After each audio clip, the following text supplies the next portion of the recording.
In the late summer of 1939, German fighter pilots relaxed in the sunshine before the onset of a war that would see them, within 2 years, contesting the skies against enemies over the Arctic Ocean to the deserts of North Africa and from the Bay of Biscay to the banks of the River Volga. Within 5 years, the Reich will have shrunk to the borders of the homeland, and the fighter arm of the Luftwaffe will have been driven to extinction in the very skies above Germany itself.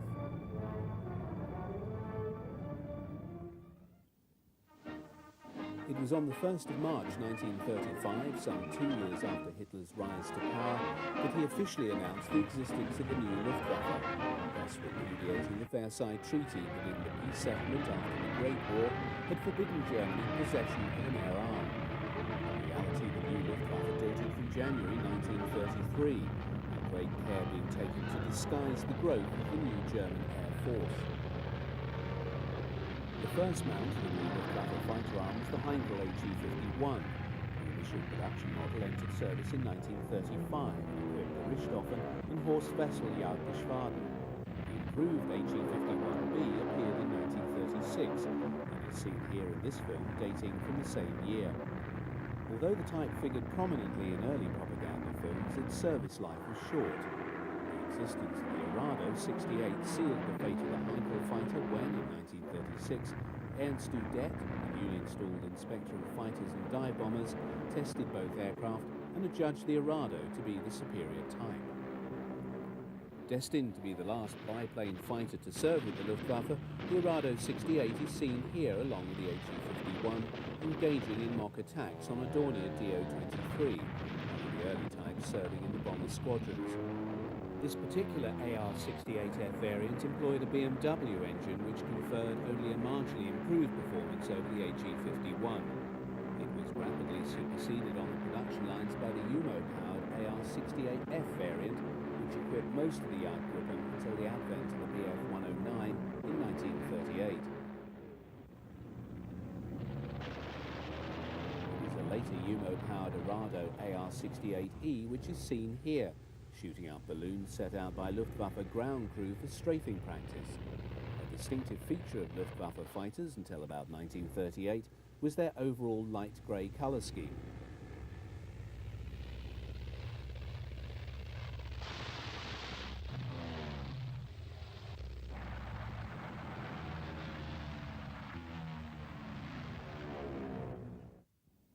The fortunes of the Jagdverband was to be anchored to the firm of Messerschmitt when, in November 1935, its Bf-109 contender was selected to become the primary equipment of the future fighter arm. In 1937, the 109B began entering service, but low production meant that by the end of that year, just 3 Gruppen, belonging to JGs 132 and 234, had the 109 in service. Licensed production of the type to Fieseler, Focke-Wulf and Ehrler, and appearance of the new C variant in 1938, saw numbers of the type increasing. These examples of the improved 109D are seen at the Jüterbog Dam base with an early Ju-90 in 1938. When General Franco raised the flag of revolt against the People's Government in Madrid in July 1936, he appealed to both Germany and Italy for military assistance. Hitler dispatched 20 Junkers 52 transports to Spain to aid Franco's cause. This was followed in short order by other aircraft, including Heinkel HE-51s.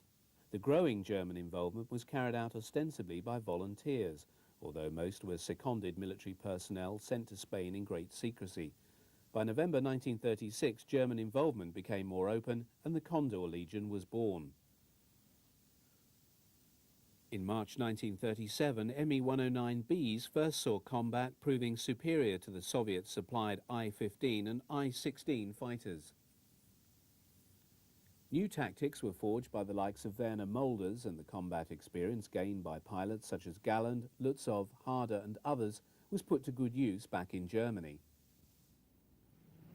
Thus, when Germany invaded Poland on the 1st of September 1939, with the Second World War beginning 2 days later, the Luftwaffe, although officially less than 5 years old, had already been blooded and had also amassed a repertoire of combat experience that would give it great advantage over its enemies in the opening years of the conflict.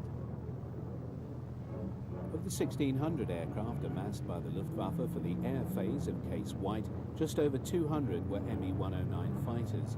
By far and away the bulk of these were the latest E model, although examples of the earlier C and 44 of the D model seen here, belonging to 3JG233, were also committed to the fighting. As was to be repeated in other campaigns in the years ahead, Luftwaffe tactics from the outset were governed by the need to achieve air superiority over the battlefield. The first air operations over Poland were committed to the destruction of the Polish Air Force on the ground. The Jagdflieger, in consequence, found themselves in the opening phase of the campaign, providing escort to the bombers as they attacked Polish airfields. Although the Polish Air Force was woefully outnumbered, it put up a heroic defence.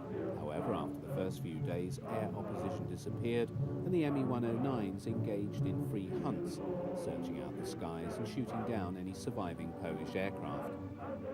Most footage of 109s in action over Poland, and indeed from virtually every theatre in which the type operated up to 1943, when the air battles over Germany began in earnest, were taken from other aircraft, such as the Me-110 or Heinkel 111. The small size of the 109 cockpit prevented the pilot employing a cine camera to take footage, and this explains the small quantity of film shot of the Jagdflieger in action when compared to that of the Stukas and the bomber types. It was also the case that from a propaganda point of view, and this was the primary purpose for which the newsreels were made, images of Stukas and bombers provided far greater impact among the audiences who viewed them. Nevertheless, in the period after the Polish campaign, the merits of the Me-109 were highly touted by the propaganda department, and also by the Luftwaffe, fostering an image of superiority for the type that only came unstuck in the skies over Britain the following year.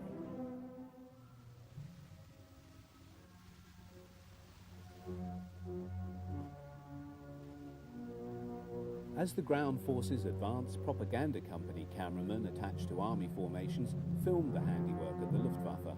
On the former airfields of the Polish Air Force, hundreds of wrecks of destroyed and burnt out fighters and bombers lay scattered amid the detritus of bombed hangars, an image that was to be captured over and over again in France, Yugoslavia, Greece and Russia, as the preemptive strike designed to destroy the enemy air force on the ground became the tactic and signature of Luftwaffe operations at the onset of a new campaign. Control of the air was the prerequisite for the success of the Blitzkrieg strategy that was to give the Wehrmacht its great victories in the opening years of the Second World War.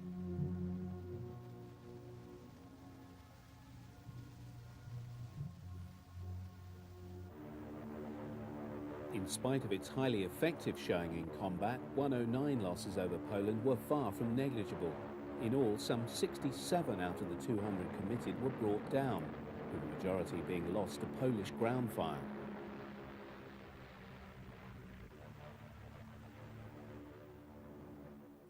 When Joseph Goebbels visited an Me-109 unit during the winter of 1939-40, the dark green camouflage was already giving way to light blue underwing and fuselage sides, and a two-tone green splinter finish on the wings and fuselage top. By early 1940, almost all early 109 models had been replaced by the Emil, as it was known to its pilots. In its E3 variant, the Me-109 was at the forefront of fighter technology during this period. On the eve of the German invasion of France and the Low Countries on the 10th of May 1940, the Luftwaffe could deploy nearly 1,000 Me-109E models. When the Luftwaffe was unleashed in the early hours of the 10th of May, its initial targets were the massive aircraft based on all 72 Allied airfields across France and neutral Holland. No fewer than 16 Gruppen of Me-109s supported the opening airstrikes by the Stukas and medium bombers. Although the Armée de l'Air and the RAF were able to field a number of modern fighters, the 109 Staffel quickly gained control of the air above the advancing German forces. Such was the speed of the advance of the Panzers that the fighter units found themselves being hastily uprooted and moved forward to new air bases and fields in their wake. The British, having fallen back on the port of Dunkirk following the German drive to the Channel coast in their rear, now proceeded to organise the seaborne evacuation of their expeditionary force. Hitler, however, had halted his panzers in their drive on the port and accepted Goering's assurance that the Luftwaffe could block any British rescue attempt. With the launch of Operation Dynamo, hundreds of ships of all sizes now attempted to lift off the Anglo-French forces from the port and beaches around Dunkirk in the face of a determined attempt by the Luftwaffe to sink them.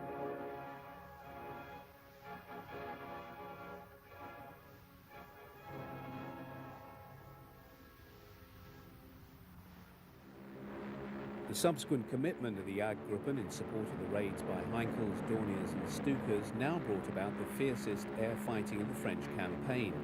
The Me-109s now found themselves drawn into combat for the first time against the Spitfire, as the RAF tried its utmost to create a protective umbrella over the beaches of Dunkirk. However, the rate of the German advance was beginning to tell on the fighter units. Serviceability among the 109s was becoming problematic. Fuel shortages were occurring. However, it is also clear that in their encounters with the Spitfire, the Jagdflieger had the clear impression that they had, for the first time, come up against an aircraft as effective as their own 109, piloted by men just as professional as themselves. Though RAF losses were considerable, the fighting was hardly one-sided, as they, in turn, claimed at least 200 Luftwaffe aircraft shot down through to the 5th of July. With the French surrender on the 22nd of June and the subsequent victory parade in Berlin, Hitler was at the pinnacle of his power. Even as he acknowledged the acclaim of his grateful people, he knew that the British government had rebuffed all overtures for a peaceful settlement with Germany and had determined to fight on. However, his ambivalent feelings towards Britain left him uncertain as to what to do. But by the 16th of July, he had made up his mind. In the preamble to his Directive No. 16, Hitler explained his decision by stating, "As England, despite her hopeless military situation, still shows no sign of willingness to come to terms, I have decided to prepare, and if necessary carry out, a landing operation against her." Given the code name Sea Lion, all, however, turned on the proviso that air superiority can be obtained.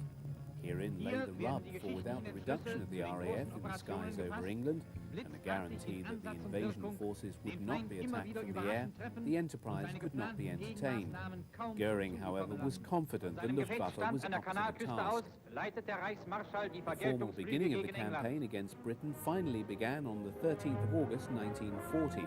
Known as Adler Tag or Eagle Day, the Luftwaffe dispatched no fewer than 485 bomber and 1,000 fighter sorties across the south of England. Although much of the attrition among the single-engine fighter formations had been made up, the number of Bf 109s available stood at some 760 machines, somewhat less than on the 10th of May. The 1st and 2nd Staffel of Jagdgeschwader 3 Richthofen was based at Beaumont-le-Roger, and the 3rd Staffel at Le Havre. As with most other 109 units in the early phase of the battle, they mainly operated free hunt sorties over the south of England that were designed to locate and destroy the opposing RAF fighters.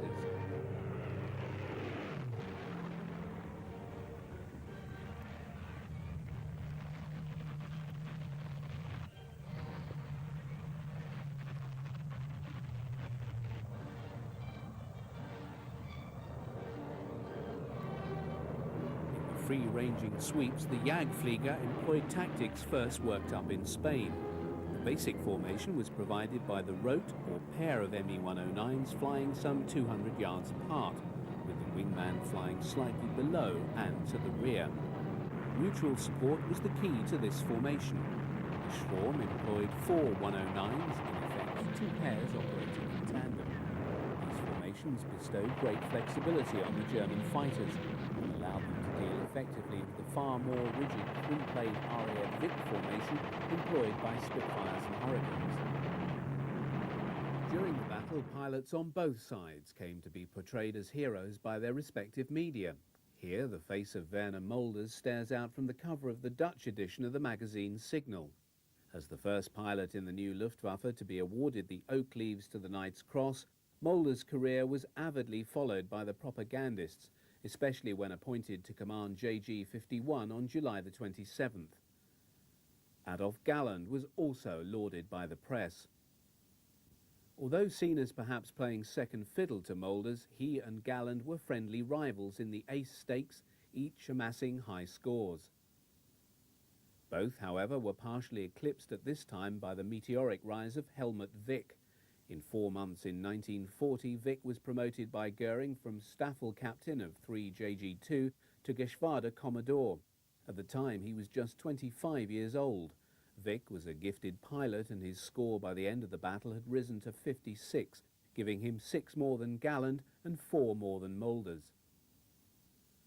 During the campaign, Goering paid a visit to Wick's base at Beaumont-le-Roger. As the air battle over England progressed, Goering began to express much unhappiness to the fighter commanders over the very high losses suffered by the bombers. The Stuka had been shown to be highly vulnerable. The concept of the heavy escort fighter had been found to be wanting in the high losses experienced by the Me-110, and the bombers were being shot down in large numbers by the RAF. Goering now demanded that his fighter commanders change their tactics. Wick, however, would die over the Channel in November. As for many German Jagdflieger who crashed into the Channel, rescue would be by HE-59 seaplanes marked with red crosses, even though the RAF regarded them as legitimate targets.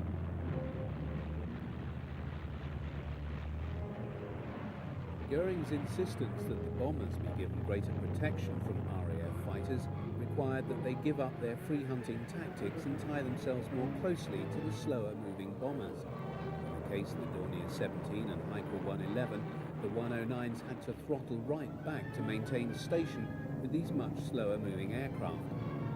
If escort duty had to be carried out, the Jagdflieger preferred to cover for the faster Junkers Ju-88s, as seen in this footage.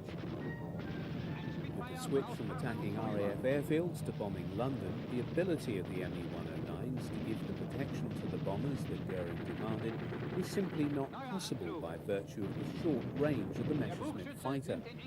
Lacking drop tanks that could have extended their range, the short-legged 109 carried only enough internal fuel for a radius of just 125 miles from their base. The escort task required that they accompany the bombers from the French coast to the target and then back to the Channel. As the fighters needed to retain at least a small amount of fuel for combat over the target, this severely constrained the nature of the route flown by the bombers. In effect, this meant flying a straight line to the target, thus helping the RAF marshal its fighters more effectively to combat the incoming raid. By September, the Jagdflieger had lost the freedom of action to attack the RAF fighters in the way that they thought best.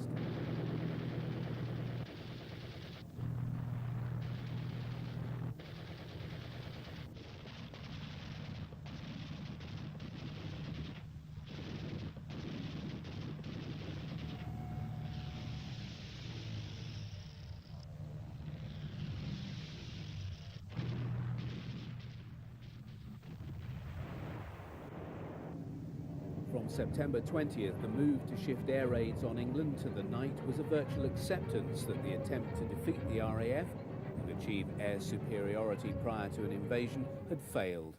In the 4 months of the Battle of Britain, the Luftwaffe had lost a total of 610 Me-109s and very many experienced pilots, whose loss was even more significant. But as a fighter, the Me Bf 109 had not been found wanting, nor had the pilots that flew them. Goering felt he'd been betrayed by his Luftwaffe, and the Jagdflieger were his scapegoat. On June the 22nd, 1941, 3 million German troops crossed the Soviet frontier in the greatest land invasion in history. The cutting edge of Operation Barbarossa lay in the Panzer formations, whose task was to encircle and destroy the bulk of the Red Army before it had time to withdraw from the western frontiers into the depths of the Soviet hinterland. So optimistic was Hitler that the tried and tested blitzkrieg technique would yield success against the Red Army that he anticipated the Eastern Campaign being brought to a successful conclusion in just a few months.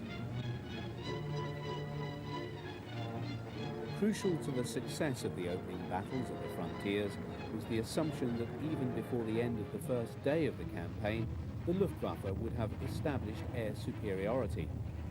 The priority priority task of the four Luftflotten committed to the operation was the destruction of the bulk of the Soviet Air Force on the ground in the opening hours of the war. To ensure this happened at the same time as the German forces were crossing the frontier, the Luftwaffe arrived over the Soviet airfields at exactly 03:30 hours.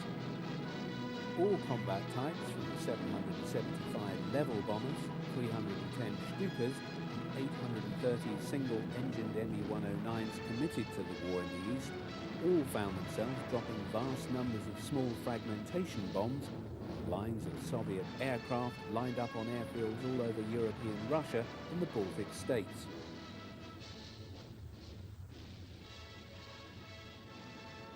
The Soviets were later to admit to 800 aircraft destroyed on the ground and a further 400 shot down in combat by the Luftwaffe on the opening day of the war.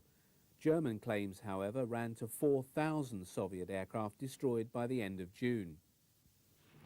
Subsequently, day fighters were permitted to range freely over Soviet territory, where surviving fighters and bombers of the Red Air Force proved easy prey for the experienced Jagdflieger. Ground strafing of the numerous targets offered by Soviet rail and road traffic also became a common activity when in support of advancing German ground forces. Unlike in the West, where such air attacks forced the enemy to ground, Russian troops often stood and fired back with every weapon they possessed, resulting in mounting German casualties. Although many of the Jagdgruppen were still using the Me-109E, the arrival of the superior Me-109F4 in August confirmed overwhelming German air superiority over the Russian front. The success of the Jagdflieger over Russia can be measured by Mulder's score of 68 on the 22nd of June. In less than a month, he had become the first German pilot ever to down 100 aircraft. Unit scores grew so quickly as those of the individual so-called Experten. On the 30th of June, the collective tally of the pilots of JG-51 made them the first German fighter unit in the Luftwaffe to have shot down 1,000 enemy aircraft. Such were the rich pickings in the east that they were followed shortly by JGs 53, 54 and JG-3 in passing the 1,000 mark. Although these scores have often been thought incredible, the superiority of the Jagdflieger in the east in the opening months of the war in Russia was overwhelming. This success can be accounted for by their more effective equipment, the psychological, tactical and technical superiority of German pilots, their high sortie rates from airfields close to the front, and the essentially tactical nature of the Red Air Force. German pilots often commented on the way Soviet pilots provided them with easy targets by seemingly refusing to maneuver when attacked, continuing to fly in a straight line inviting destruction, as witnessed in this gun camera footage showing the downing of an Ilyushin DB-3 bomber by a 109E over Lithuania in August 1941.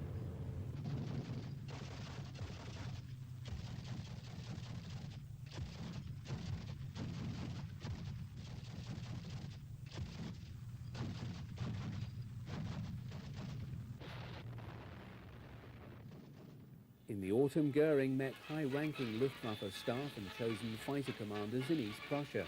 Present was Mulders, who was displaying the diamonds to his Knight's Cross, awarded by Hitler on the 16th of July.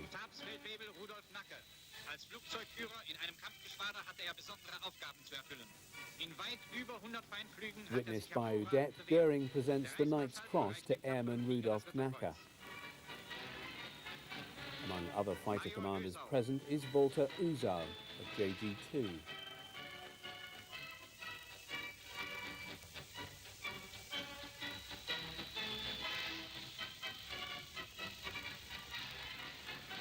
Though hardly a stranger to publicity, Adolf Galland is clearly embarrassed by the attention paid to him by the cameraman.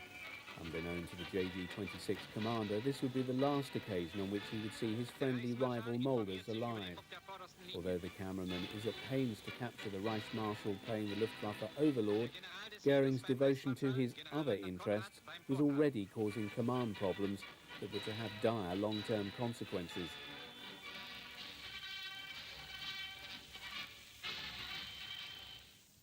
Following his 115th victory, Goering had promoted Mulders to full colonel and appointed him Luftwaffe's Inspector der Jagdflieger.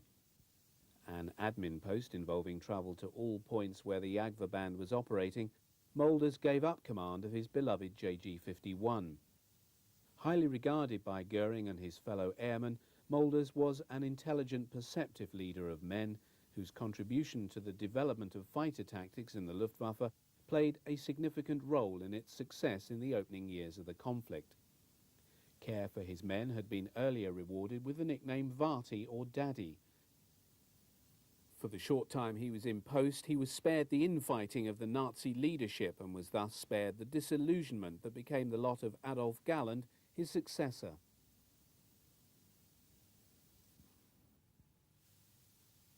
By 1941, the RAF had grown strong enough to embark upon a limited air offensive over France. Two types of ops were flown, both involving attacks on shipping, docks, railway sidings and military bases along the French coastal region to tempt the Luftwaffe into the air. This would then provide the opportunity of defeating German fighter units in combat. The first of these operations was christened Rhubarb, an air sweep over northern France flown by a squadron of fighters. The second and larger of these was named the Circus and involved both bombers and fighters. The core of the operation was provided by a detachment of Bristol Blenheim 4 medium bombers numbering from 25 up to 80. Escort for these was then provided by several squadrons of Hurricanes and Spitfires, amounting to as many as 200 fighters on the bigger Circuses. These had the task of hunting down and destroying the German fighter units as they rose to attack the bait offered by the bombers of the incoming raid.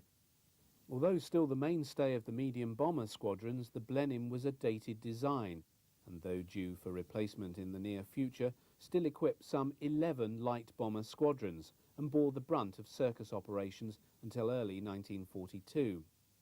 Even when escorted by fighters, its slow speed and poor armament resulted in high losses to German fighters and flak.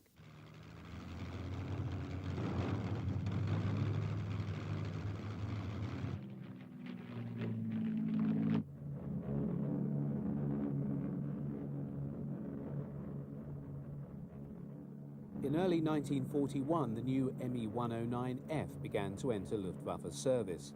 Due to the appearance of the superior cannon-armed Spitfire 5B in February, delivery priority had been given to units serving on the Channel Coast, MG-Munition wird gegurtet. and JG-26, Das Leitwerk reicht für die Siegesliste bald nicht mehr aus. Einbau der Filmkamera. Units had received the even better 109F4 DB601E engine. Das ist Petz, der Staffelbär. Advantage over the Spitfire. Most fighter units had their mascots. In the time between sorties, pilots of JG-26 enjoyed themselves with the Geschwader Bear Hier die and Staffelhunde. Hounds.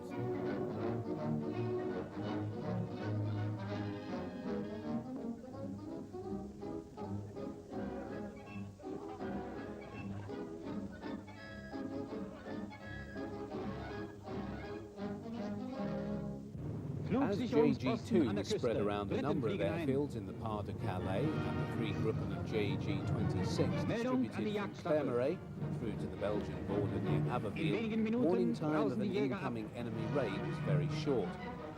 On some occasions, Adolf Galland, as Commodore of JG-26, ordered the whole Geschwader scrambled, whilst on other times just one group would be dispatched to deal with the incoming enemy.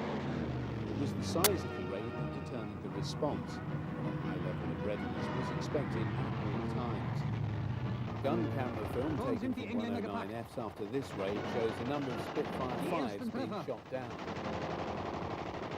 Other pilots who've not been scrambled and ground crew watch as Hurricanes carrying bombs under wing roar low over buildings on the edge of the airfield.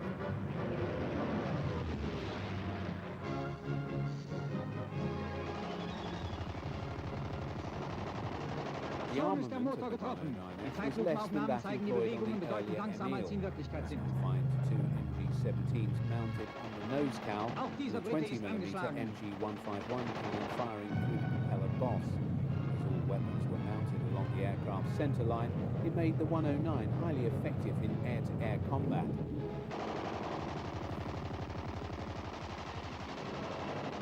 The Galland thought this a backward step and had a number of his own 109s customised to carry heavier armour. Feuerstoß auf Feuerstoß schlägt die britischen Jäger. Was fitted in each wing, and he had the Cow machine guns replaced with the more powerful Aus hinten 13mm rast einer zur Erde. MG-131.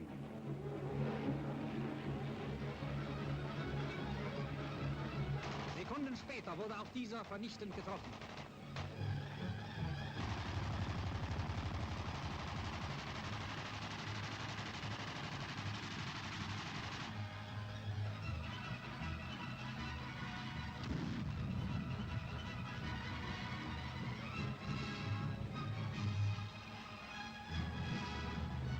Jagd auf englische Maschinen, die über den Kanal zu entkommen What versuchen. appears to be a rogue edit that has crept into this report, gun camera footage from the 109 shows it shooting down an RAF Lysander Army Cooperation aircraft over the Channel. It seems likely that it was caught flying near the coast of England by the 109 on a day swoop over the Channel. However, it's quite possible that it was serving with flight number 419, whose task was to fly agents into France. Ein abgeschossener Engländer. British losses in 1941 on Circus Ops amounted to 849 fighters. These are matched against Jagdflieger claims for 950. Rückkehr von siegreichem Luftkampf. These ops cost the RAF a further 900 losses. Whilst in 1941, the Luftwaffe fighter losses amounted to 183 machines. In 1942, Oberst Galland. losses over those 2 years were 4 times as many as were lost Unsere by the Jäger an der Luftwaffe. Kanalküste sind Tag und Nacht auf der Wacht. Abschied von On the Generaloberst 22nd of Ernst Udet. November 1941, Galland Ritterkreuzträger found halten die himself as Ehrenwache one of am the Sarge Knights des Cross heimgegangenen holders, chosen to be Generalflugzeugmeisters, pallbearers at the der state sich den funeral Aufbau der of deutschen Ernst Udet. Luftwaffe The unvergängliche announcement Verdienste that the erworben famous hat. First War ace had died in a flying Der Führer accident betritt den disguised Ehrensaal as des suicide. Reichsluftfahrtministeriums. Brought into the Luftwaffe by Goering, who believed his reputation would Der reflect Führer on the drückt der Mutter fledgling sein German Air Beileid Force, aus. Udet found himself appointed admin roles as Chief of the Technical Office of the Air Ministry, and later as Chief Air Inspector General, for which he was neither temperamentally nor Der intellectually Reichsmarschall suited. spricht zum letzten Male zu Blamed seinem by alten Goering and Hitler Kampfgefährten. for the failure of the In seiner Luftwaffe Rede in nennt the er Battle ihn of seinen Britain, besten held Kameraden, responsible der durch for seine the low Taten production of unsterblich aircraft geworden to sei. service the demands Er of werde the immer zu Luftwaffe den größten in Helden Germany's Deutschlands ever-widening zählen. war. In seinem plunged Lebenswerk into hinterlasse er depression. uns ein Erbe, He das die decided that Zukunft honour left mitgestalten him wird. no alternative but to take his Der own letzte life, Gruß des which he Führers. did in the early hours of the 17th of November by shooting himself in the head. He was nevertheless given a state funeral with all the pomp and ceremony the Nazi state reserved for these occasions. Der Führer erscheint, begleitet vom Reichsmarschall zum feierlichen Staatsakt. Just im 6 Ehrensaal days des after the interment of Reichsluftfahrtministeriums. Udet, Galland found himself once more a pallbearer in yet another state funeral. Die On this Auszeichnungen von occasion, the Werner event Mölders, was rendered der more mit poignant 115 as it Luftfliegen der was for his erfolgreichste close friend Jagdflieger and der Welt rival war. in the air, Werner Mulders. As letzte Inspector Gruß of des Fighters, Führers. Mulders had indicated his desire to attend Udet's funeral and had intended to be one of the pallbearers. At the time, he was on an inspection visit in Russia and had made arrangements to fly to Berlin in a Heinkel 111 transport. On the flight back to the capital, the plane crashed, killing all on board. By the time of his death, Mulder's face and career was well known through the coverage given to him by Goebbels' propaganda department. The state funeral he was given was deemed fitting for the highest ranking and most decorated Luftwaffe officer yet to die in the war. While Hitler was present to pay his respects as head of state, it was Goering who had delivered the funeral eulogy. Die Überführung zum Invalidenfriedhof.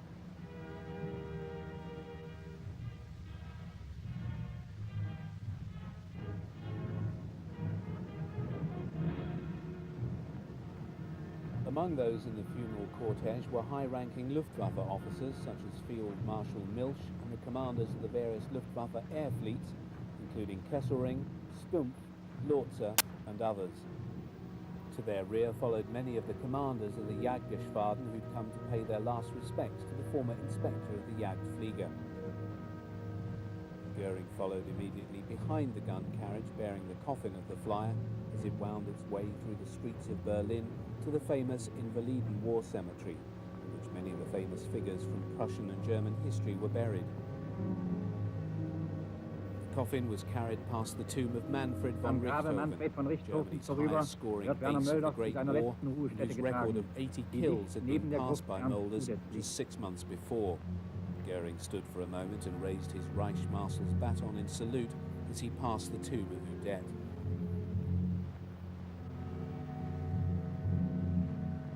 As Mulder's coffin was lowered into the ground, Galland, fleetingly seen here, was standing with the honour guard at the side of the grave with his sword drawn. He noticed that Goering was indicating for him to step forward. He later related his shock at the Reich Marshal's appalling bad sense of timing, as there and then Goering told him that he would follow in his dead friend's footsteps as the next Inspector General of the Jagdflieger.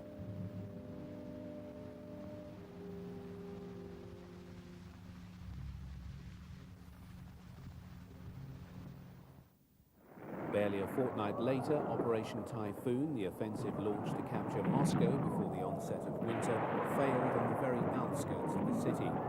Amid plunging temperatures, the exhausted German forces were then assailed by a carefully planned Soviet counteroffensive. In the worst winter to hit the Soviet Union for 50 years, the Wehrmacht stared disaster in the face as the Red Army pushed the Germans back from the gates of their capital.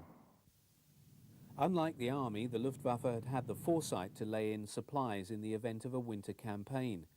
But for those conducting air operations in temperatures as low as 40 below and amid driving blizzards, they were faced with challenges never experienced before.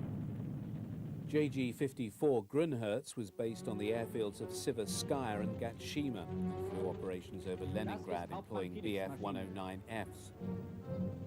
One of the premier pilots of the Geschwader was Hans Philipp, who served with the first Gruppe.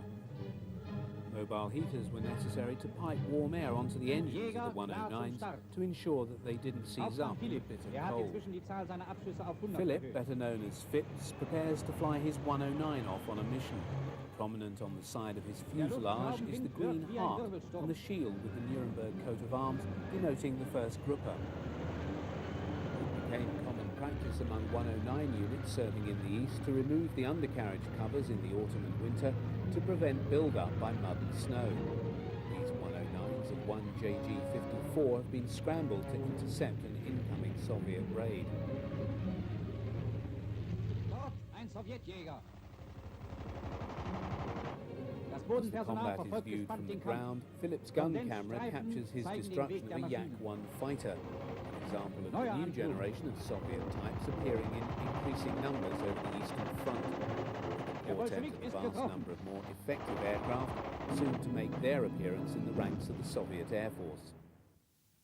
Whether shot down by Soviet fighters or by the hail of ground fire thrown up by Russian troops whenever German planes flew overhead, Luftwaffe pilots would be desperate to bring their aircraft down behind their own lines. In a war in which little quarter was given, falling into Russian hands was a prospect few Jagdflieger were prepared to contemplate. Indeed, some German pilots are known to have chosen suicide rather than be captured. However, once they had crash-landed behind their own lines, every effort was made to recover the damaged fighter, as is seen here. Luftwaffe ground crew have secured the assistance of an Army 8-ton half-track to recover this downed 109F belonging to JG-54. Against a backdrop of very high Luftwaffe losses since the onset of the Russian campaign, every attempt was made to recover downed fighters, repair them, and put them back into service. In this case, the damage to this 109 does not appear to be excessive. Removal of the propeller boss has enabled a steel towing cable to be wrapped around the prop, and the aircraft is then dragged across the field back onto the road. From here it'll be returned to the airfield for rebuilding. Newsreel cameramen were often on hand to cover awards to servicemen at the Führer's headquarters in the Wolfschanz at Rastenburg in East Prussia. On this occasion, 3 Luftwaffe fighter pilots are receiving their Knight's Crosses, the Ritterkreuz. Hauptmann Philipp, 94 Abschüsse. Hauptmann Uggen, 70 Abschüsse. Und Oberleutnant Ostermann, 81 Abschüsse, wurden beide mit dem Eichenlaub zum Ritterkreuz ausgezeichnet. One of these is Hauptmann Philipp, who's been awarded the Eichenlaub, the oak leaves, to his Knight's Cross for his victories in the air over Russia. Philipp would go on to become the second Luftwaffe pilot to score over 200 kills. His final tally would be 206 before dying in combat with US Thunderbolts in October 1943. After presentation, the three take coffee and cake with the visiting Reichsführer SS Heinrich Himmler. Gallen's first command role was to oversee the provision of air cover for the breakout from Brest of the warship Scharnhorst, Gneisenau and Prinz Eugen, passage through the English Channel to Germany. Operation Cerberus began late on the 11th of February 1942. The air phase involved fighter cover provided by JGs 1, 2 and 26 and a detachment of Me-110s. The audacity of the German plan was to triumph over the delayed though violent reaction of the RAF, who did their utmost to sink the vessels. German involvement in North Africa from March 1941 onwards was a consequence of accident rather than design. In the wake of the failure of the Italians' attempt to advance into Egypt during the second half of 1940 and the success of the British counter-offensive, which had conquered much of the Italian province of Libya by early 1941, Hitler offered limited German military assistance to Mussolini to prop up his position there. Both on the ground and in the air, Italian forces had performed poorly against the inadequately armed British forces.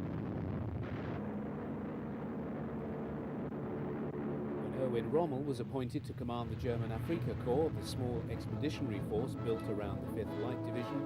His brief was to support the Italian position in Libya in the face of the British advance towards Tripoli. However, the general had other ideas and he intended to go over to the offensive as soon as his forces were strong enough to sustain such an operation. In the next 2 years, the image of Rommel alighting in the desert alongside his forces personal Fieseler-Storch liaison aircraft was one which the German people would become familiar with in the weekly cinema newsreel.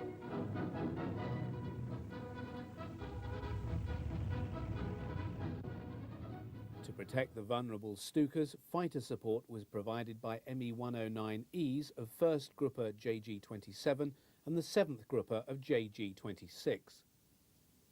In September 1941, the first Me-109 F1 and F2s appeared in the theatre with the arrival of the 2nd Gruppe of JG-27. While the African theatre produced a number of stars among the ranks of the Jagdflieger, none shone more brightly than Lieutenant Hans Joachim Marseille. Although his final tally of 158 confirmed aerial victories at the time of his death on the 30th of September 42 was much less than the very high scores of many aces serving in Russia, all of Marseille's kills had been against the RAF in the West and North Africa. Here, the skills of the British and Commonwealth pilots were generally of a higher order than those of the Red Air Force. Indeed, Adolf Gallen placed Marseille in the foremost rank